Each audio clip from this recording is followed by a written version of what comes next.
नमस्ते बच्चों, मैं हूं अर्जुन प्रताप सिंह राणा और मैं आप सबका स्वागत करता हूं आपके इस फेवरेट वीडियो में। ये फेवरेट वीडियो क्यों है? क्योंकि ये ईमानदारी की प्रतिमूर्ति का स्वाध्याय है बच्चों। और मैं जानता हूं कि स्वाध्याय वाला वीडियो आप बहुत पसंद करते हैं क्योंकि इसमें आपके सभी प्रश्नों के जवाब मिल जाते हैं, है ना। वैसे रचनाकार है सुनील शास्त्री जी, फिर भी हम आगे बढ़ते हैं। स्वाध्याय।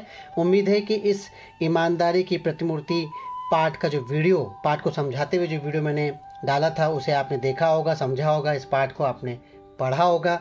अगर नहीं पढ़ा, नहीं देखा तो मैं इसी वीडियो के नीचे उसका लिंक डाल दे रहा हूँ। आप उस लिंक को खोलकर कभी भी उस वीडियो को वापस देख सकते हैं ताकि स्वाध्याय हल करने से पहले आपको ये समझ में आ जाए कि किस प्रश्न का कौन सा उत्तर है और क्यों है। तो आगे बढ़ते हैं बच्चों। जैसा कि मैंने आपको बताया है, पाठ जब आप अच्छे से पढ़ लेते हो तो आप किसी भी प्रश्न का उत्तर आसानी से दे सकते हैं। तो देखते हैं क्या प्रश्न पूछा है यहाँ पर, और हम चैलेंज स्वीकार करते हैं। जो भी प्रश्न पूछा जाएगा, हमको पाठ अच्छे से आता है, हम उसका सही जवाब बिना झिझके देंगे। तो पहला प्रश्न क्या है यहाँ पे उपस्थित किया जाए। पहला प्रश्न है, शास्त्री जी की स्वभावगत विशेषताएं। पूरे पाठ में इनके स्वभाव की विशेषताओं के बारे में ही बताया गया है बच्चों। यहाँ पे 4 भागों में उत्तर पूछा है। मैं तो बिना देखे बता दूं कि क्या विशेषताएं थी उनकी। ईमानदारी, सादगी, दूसरों की सहायता करना, सरलता। उत्तर कहाँ गए? ये रहे आपके सामने, है ना। यही तो थी उनकी सादगी। वैसे मैं विषय प्रवेश के रूप में उनकी जानकारी दे दूं, एक रिकैप छोटा सा, कि लाल बहादुर शास्त्री भारत के प्रधानमंत्री थे। वे एक सामान्य परिवार में जन्मे, सादा जीवन, उच्च विचार के सिद्धांत को मानने वाले व्यक्ति थे। वे अपनी ईमानदारी, सादगी, सरलता आदि के लिए प्रसिद्ध थे। प्रस्तुत संस्मरण में उनके पुत्र सुनील शास्त्री ने अपने पिता और अपने बीच घटी कई प्रेरक एवं यादगार घटनाओं का बेबाक वर्णन किया है। तो यही था इस पाठ में, जिसमें लाल बहादुर शास्त्री जी की विशेषताओं के बारे में हमने ये देखा। अगला प्रश्न है, कुर्ते के प्रसंग से शास्त्री जी के इन गुणों का स्वभाव पता चलता है। याद रखो बच्चों, आपको याद होगा किस तरह से फटा कुर्ता पहन लेते थे। इसलिए क्योंकि उन्हें किफ़ायत से रहना पसंद था। और ये वाक्य उनके बेटे सुनील शास्त्री जी के शब्दों में आया है। उसी तरह से और क्या पता चलता है कि उनके खादी के कपड़ों से लगाव था। उसके एक एक सूत की कीमत वो जानते थे, कहते थे इसके पीछे बहुत मेहनत लगी है। तो ये 2 उत्तर बच्चों, उत्तर लिखिए, अंक ले जाइए। परिणाम लिखिए। परिणाम मतलब इस घटना के बाद क्या हुआ, मतलब सुबह 5:30 पौने 6 बजे दरवाजा खटखटाने का क्या परिणाम हुआ। आप जानते हो, पिता श्री लाल बहादुर शास्त्री ने दरवाजा खटखटाया तो बेटे की नींद टूटी और वो बड़ी तेज आवाज में बोले, तो ये परिणाम हुआ। उसी प्रकार हमने देखा 60 पैसे प्रति किलोमीटर के हिसाब से पैसा जमा करवाने का। जब पिताजी लाल बहादुर शास्त्री ने अपने ड्राइवर से कहा कि अपनी लॉग बुक में 14 किलोमीटर प्रति किलोमीटर के हिसाब से 60 पैसे जमा कर दो, तो पिता की यह बात सुनकर दोनों भाई वहां रुक नहीं सके।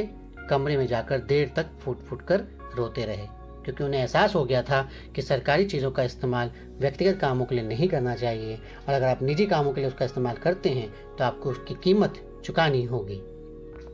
उसके बाद है पाठ में प्रयुक्त गहनों के नाम। बच्चों, आपको पता है लाल बहादुर शास्त्री की पत्नी ललिता शास्त्री जी इस बारे में वर्णन करती है, अपने बच्चों को बताती है, और तब उस वक्त ये बात सामने आती है, वो गहनों का नाम लेती है।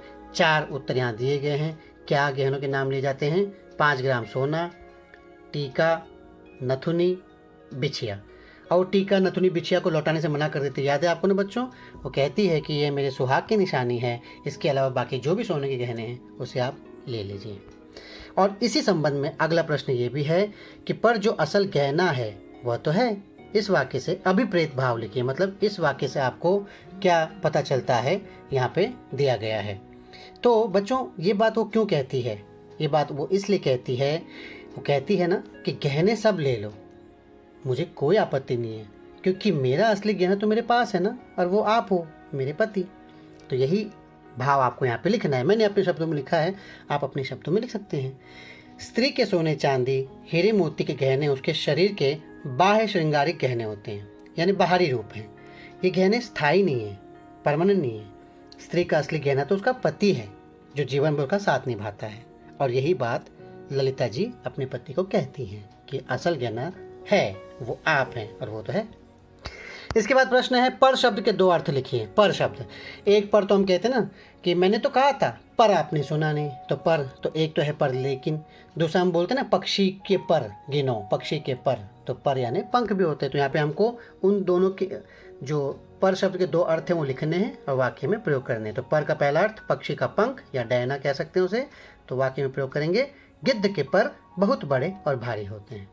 दूसरा पर यानी लेकिन, परंतु, वाक्य में प्रयोग करो। मैंने किया है सरकार ने किसानों के कर्ज माफ करने की घोषणा कर दी पर कोई कार्यवाही नहीं हुई। यहाँ पे उस वर्ड नहीं आना चाहिए बच्चों, पर खाली पर कोई कार्यवाही नहीं हुई, इसे उस वर्ड को कैंसिल समझिए। फिर अगला प्रश्न है अभिव्यक्ति।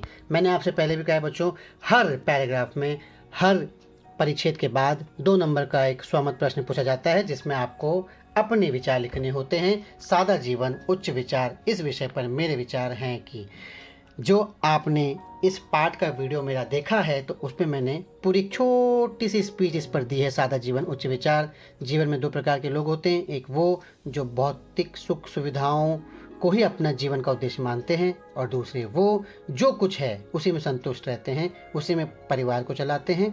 उनका रहन सहन साधारण होता है लेकिन उनकी सोच, उनके जीवन के आदर्श बड़े महान होते हैं। वो ईमानदार होते हैं, सच्च चरित्र होते हैं, सच्चाई उनमें होती है, सरलता होती है, दूसरों के प्रति सहानुभूति होती है।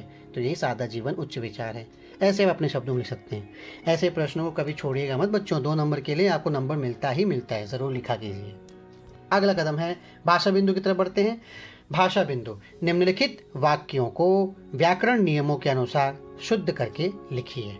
यानी अशुद्ध वाक्य दिए हैं, आपको शुद्ध लिखना है। इन अशुद्ध वाक्यों में बच्चों 1 या 2 शब्दों की मिस्टेक रहती है, गलती रहती है, तो आपको उसको सुधार के सही करना है। देखते हैं, करामत अली गाय अपनी घर लाई। तो करामत अली तो पुरुष है ना, तो पुल्लिंग के हिसाब से वाक्य क्या होना चाहिए? करामत अली गाय अपने घर ले आए, लाई नहीं, ले आए। लक्ष्मी की एक झुब्बेदार पूंछ था। लक्ष्मी तो गाय है, स्त्रीलिंग है, तो लक्ष्मी की एक झब्बेदार पूंछ थी। मुझे बताने की जरूरत नहीं बच्चों, मैं समझता हूँ कि आपको आसानी से सब आता है। रंगीन फूल की माला बहुत सुंदर लग रही थी। बच्चों माला एक होती है, उसके अंदर फूल बहुत होते हैं ना, तो रंगीन फूलों की माला बहुत सुंदर लग रही थी। हम जानते हैं कि हम आपस में कई बार ऐसे प्रयोग करते हैं, बहुत अच्छा पाठ कैसा लगा? बहुत अच्छा था, बहुत अच्छा था। तो बहुत नहीं होता है, वो बहुत होता है, बहुत। तो यहाँ पे है बहुत सुंदर लग रही थी। चौथा है गोवा के बीच पर घूमने में बड़ी मजा आई। इस वाक्य से आपको पता चल गया कहाँ गलती है। तो गोवा के बीच पर घूमने में बड़ा मजा आया, है ना बच्चों? गोवा गए हैं आप? गोवा पूरा पाठ था, उसका वीडियो मैंने डाला था। हालांकि इस वर्ष के लिए गोवा पाठ को हटा दिया गया है बोर्ड परीक्षा में से। अगला है करामत अली की आंखों में आंसू उतर आए। करामत अली की आंखों में आंसू उतर आए, ये सही है। अगला है लड़का पिताजी और माँ बाजार को गई। देखिए प्लूरल है, सेंटेंस बहुवचन में है, तो कैसे होगा उत्तर? लड़का पिताजी और माँ बाजार गए, ऐसा होना चाहिए। अगला है मैं मेरे देश को प्रेम करता हूँ। मैं अपने देश को प्यार करता हूँ, ये सही होना चाहिए बच्चों। अगला है आचार्य अपनी शिष्यों को मिलना चाहते थे। अपनी, आचार्य अपने शिष्यों से मिलना चाहते थे, को नहीं, से। हम अक्सर को का इस्तेमाल करते हैं, मुझे आपको मिलना है। आपको मिलना नहीं, आपसे मिलना, ऐसे होना चाहिए। फिर अगला है बच्चों घर में तख्ते के रखे जाने का आवाज आता है। घर में तख्ता रखे जाने की आवाज आती है, क्योंकि आवाज स्त्रीलिंग है इसलिए की आवाज आती है, ऐसे। अगला है निम्नलिखित वाक्यों में अधोरेखांकित शब्द समूह के लिए कोष्ठक में से दिए गए मुहावरों में से उचित मुहावरे का चयन करके वाक्य फिर से लिखिए। ये बहुत ही आसान है बच्चों, मतलब प्रश्न दिया है और आपको सही मुहावरा चुनना है।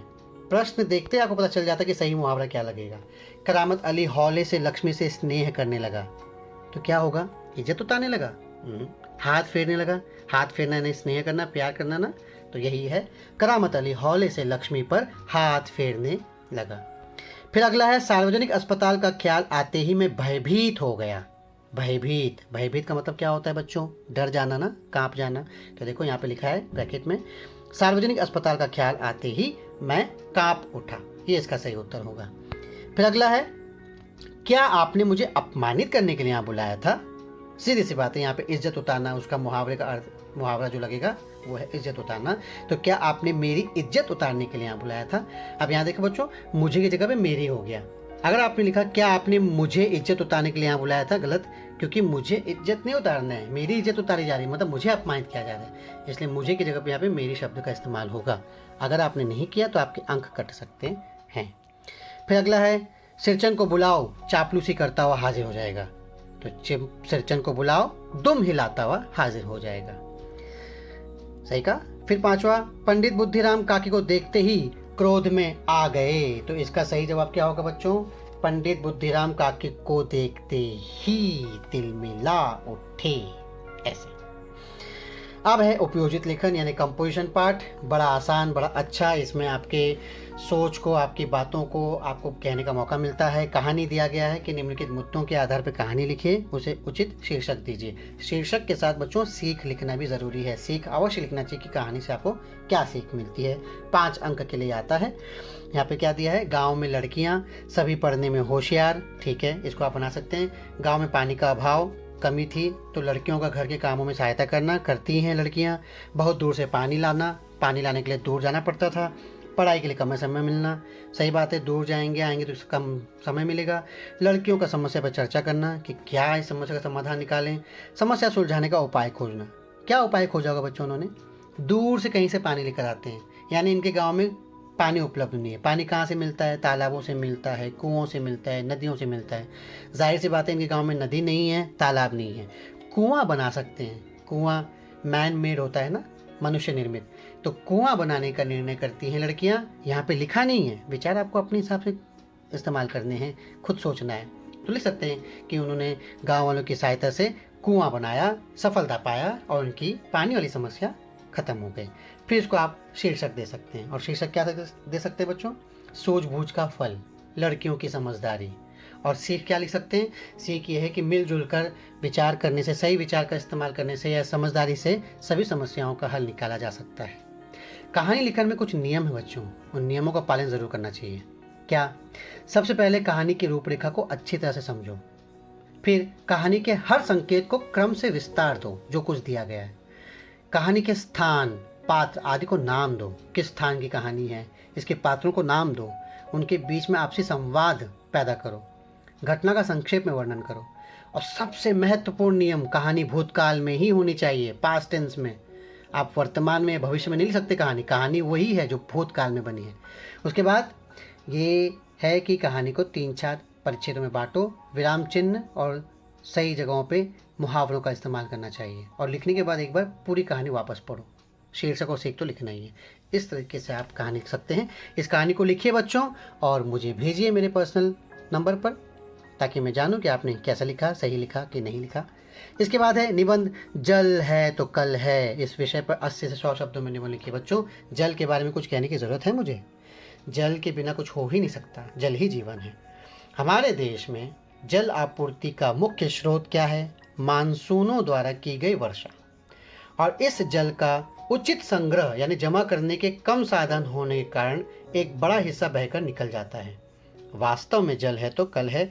यदि इस जल का संचयन यानी जमा सही तरीके से कर लिया जाए तो देश में जल की आपूर्ति की समस्या काफ़ी हद तक हल हो सकती है ना। और उसके अलावा जो विचार आपके मन में आता है कि पानी की कमी के कारण लोग गांव छोड़ रहे हैं, पानी की समस्या गांव के साथ साथ शहरों में बढ़ती जा रही है ना। बचपन से हम सुनते हैं कि जल ही जीवन है।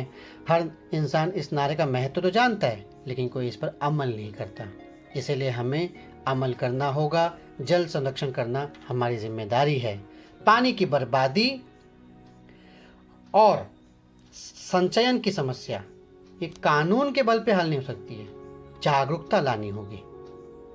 सभी लोगों को एक एक बूंद का महत्व बताना होगा, तभी ये जल संरक्षित हो पाएगा, सुरक्षित हो पाएगा और हम इस जल का सही इस्तेमाल कर पाएंगे। आज जल है तो कल होगा, जल है तो कल है। कितना शानदार विषय है, आराम से आप अपने शब्दों में लिख सकते हैं। इसे भी बच्चों उतारिए, लिखिए और मुझे भेजिए पर्सनल पे। मैं जानना चाहूँगा कि आपने क्या लिखा है। कम से कम 3 से 4 परिच्छेद में ये निबंध होना चाहिए। ठीक है, प्रस्तावना होगा, फिर अंतरा होंगे और उसके बाद अंत में निष्कर्ष होगा। इस तरह से 3 भागों में कम से कम आपका निबंध 4 पैराग्राफ तक होना चाहिए। तो समझ में आया बच्चों? तो फिर ये वीडियो आज समाप्त करते हैं। आपको समझ में आया होगा कितना आसान है, लिखना, समझना, अंकों को प्राप्त करना सब आपके हाथों में है। मेहनत कीजिए, अभ्यास करिए। करत करत अभ्यास ते जड़मति होत सुजान। जितना अभ्यास आप करेंगे उतने अच्छे अंक आपको मिलेंगे बच्चों। 10वीं है, बोर्ड है, इस समय में, नाजुक समय में आपको पढ़ना है, मेहनत करना है, अच्छे अंक प्राप्त करना है, ताकि आप भविष्य अपना बना सकें, है ना। जैसे जल है तो कल है, वैसे आज अगर आप अच्छे से पढ़ते हो तो कल आपका भविष्य भी बहुत अच्छा बनेगा। तो कैसा लगा आपको, समझ में आया? तो फिर बताइए, कोई शंका, आशंका, कुशंका हो तो मुझे मैसेज कीजिए, DM कीजिए और बताइए कि क्या आपकी समस्या है, मैं उनका समाधान करूंगा। मिलते हैं फिर अगली कक्षा में। धन्यवाद, सुरक्षित रहिए, ध्यान